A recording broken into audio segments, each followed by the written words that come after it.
Meet the Volkswagen ID.3, one of the first electric cars to come to Australia from the German car maker. It's due in local showrooms in late 2024, and in this video, we'll go through the key features, tell you what it's like to drive, and ask the question, is it worth the wait?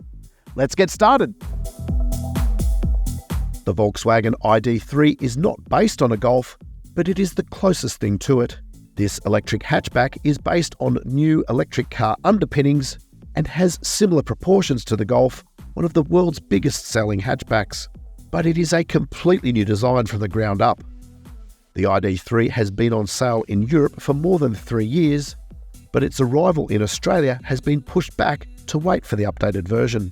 It is due on sale in local showrooms in the second half of 2024, pending any further delays. Price is yet to be announced, but early estimates peg a range close to or in excess of $60,000. If you think it looks familiar, you'd be right. The Volkswagen ID.3 is near identical to the Cupra Born, but has unique styling front and rear and unique cabin treatment. There is also a subtle difference in power output. While the Cupra Born offered in Australia has a 170 kilowatt and 310 Newton metre electric motor, driving the rear wheels, the Volkswagen ID.3 has a 150 kilowatt and 310 Newton metre electric motor.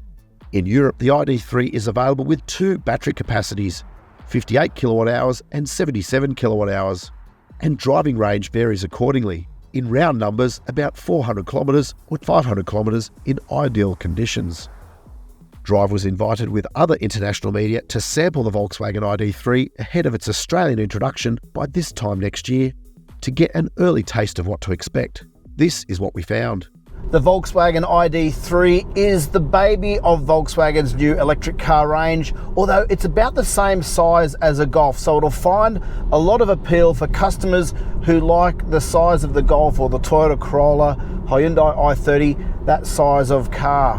While the ID.3 has been on sale in Europe for a couple of years already, Australia waited until the updated model, which is due late 2024. With the update, the cabin materials have been given a little bit of a lift in quality, and also the infotainment has had a few of its bugs ironed out as well.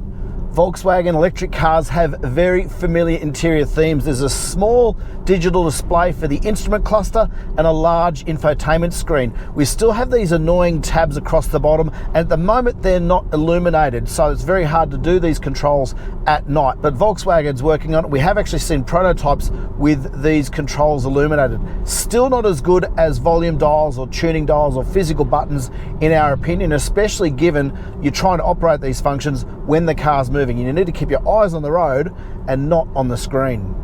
For those of you doing shots every time I mention about the length of the sun visors, take a sip now, because this car also has short sun visors, and that's an issue because you get a lot of side glare here. Why are sun visors so much shorter on modern cars? Well, that's because there's a lot of technology being housed behind the rearview mirror up here, and that means there's less space to accommodate the sun visor when it's in its resting position, and of course when you fold it down, you end up with a big gap here. The solution to that is to have it on a sliding post or have an extender, and not every car company, unfortunately, does that. First world problem? Probably. But in a country like Australia, where the sun can come beating through the side glass in the middle of summer, you do really crave that extra protection and also prevent side glare. It's not that expensive, it's not hard to do, there's just not enough car companies with that attention to detail. A few things I love about the interior of the ID.3. There's a little mesh pocket to store a wallet or a phone or a pen. The wireless smartphone charger is mounted at an angle, and that means the phone sits well in there, doesn't slide around, and it doesn't lose contact with the charge pad, which means you're getting much more consistent charging. And these adjustable armrests are really handy for long drives.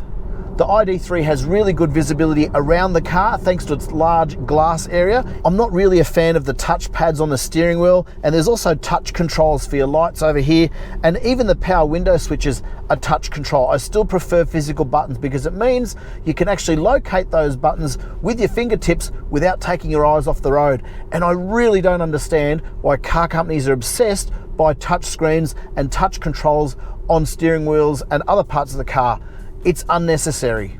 Thanks to the flat floor design, there is more room for backseat passengers than in a petrol-powered hatchback. However, a common theme for cars of this size, the backseat is better suited to 2 adults rather than 3. While cabin space is similar to a Volkswagen Golf, we did notice the ID.3 has a smaller boot. I'm really not a fan of the brake pedal in the ID.3. Early electric cars, and in fact early hybrid cars, had an unusual two-stage feel to their brake pedals. They would kind of come on light and then finish heavy, and there was a distinct change point halfway through that foot motion. And the ID.3 has that old school electric car brake pedal feel, and I don't know why that is. Other electric cars we've driven lately have a much more consistent, much more linear and smooth brake pedal feel. It might seem an odd thing to highlight, but customers are going to notice, especially if they're coming from a petrol car and moving into an electric car. They'll wonder why there's this really unusual, really inconsistent pedal feel. It's quite off-putting at first. Initially, it feels like there's not enough brake pressure being applied, and then it comes on really strong. Of course, you get used to it, but we know from testing other cars, it doesn't need to be this way. So, room for improvement there.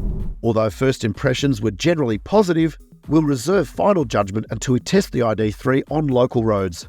In the meantime, to read the full review on the Volkswagen ID.3, go to Drive.com.au, and please hit like if you've enjoyed this video and subscribe to this channel so you don't miss any future updates.